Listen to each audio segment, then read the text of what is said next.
Caline by Chopin. The sun was just far enough in the west to send inviting shadows. In the center of a small field and in the shade of a haystack which was there, a girl lay sleeping. She had slept long and soundly, and something awoke her as suddenly as if it had been a blow. She opened her eyes and stared a moment up into the cloudless sky. She yawned and stretched her long brown legs and arms lazily. Then she arose, never minding the bits of straw that clung to her black hair, to her red bodice, and the blue cottonade skirt that did not reach her naked ankles. The log cabin in which she dwelt with her parents was just outside the enclosure in which she had been sleeping. Beyond was a small clearing that did duty as a cotton field. All else was dense wood, except the long stretch that curved round the brow of the hill, and in which glittered the steel rails of the Texas and Pacific Railroad. When Caline emerged from the shadow, she saw a long train of passenger coaches standing in view, where they must have stopped abruptly. It was that sudden stopping which had awakened her, for such a thing had not happened before within her recollection, and she looked stupid at first with astonishment. There seemed to be something wrong with the engine, and some of the passengers who dismounted went forward to investigate the trouble. Others came strolling along in the direction of the cabin, where Caline stood under an old gnarled mulberry tree, staring. Her father had halted his mule at the end of the cotton row, and stood staring also, leaning upon his plow. There were ladies in the party. They walked awkwardly in their high-heeled boots over the rough, uneven ground, and held up their skirts mincingly. They twirled parasols over their shoulders, and laughed immoderately at the funny things which their masculine companions were saying. They tried to talk to Caline, but could not understand the French patois in which she answered them. One of the men, a pleasant-faced youngster, drew a sketchbook from his pocket and began to make a picture of the girl. She stayed motionless, her hands behind her, and her wide eyes fixed earnestly upon him.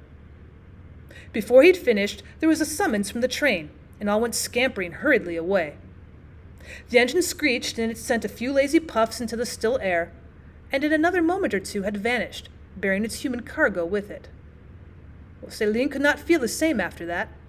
She looked with new and strange interest upon the trains of cars that passed so swiftly back and forth across her vision each day, and wondered whence these people came, and whither they were going. Her mother and father could not tell her, except to say they came in from Lon-le-Bas, and were going juste et haut. One day she walked miles down the track to talk with the old flagman who stayed down there by the big water tank. Well, yes, he knew. These people came from the great cities in the north, and were going to the city in the south. Well, he knew all about the city. It was a grand place. He had lived there once. His sister lived there now, and she'd be glad enough to have so fine a girl as Caline to help her cook and scrub and tend to the babies. And he thought Caline might earn as much as $5 a month in the city. So she went, in a new cottonade and her Sunday shoes, with a sacredly guarded scrawl that the flagman sent to his sister. The woman lived in a tiny stuccoed house with green blinds, and 3 wooden steps leading down to the banquette. There seemed to be hundreds like it along the street. Over the housetops loomed the tall masts of ships, and the hum of the French market could be heard on a still morning. Well, Caline was at first bewildered. She had to readjust all her preconceptions to fit the reality of it. The flagman's sister was a kind and gentle taskmistress. At the end of a week or two, she wanted to know how the girl liked it all. Well, Caline liked it very well, for it was pleasant on Sunday afternoons to stroll with the children under the great solemn sugar sheds, or to sit upon the compressed cotton bales, watching the stately steamers and the graceful boats and the noisy little tugs that plied the waters of the Mississippi.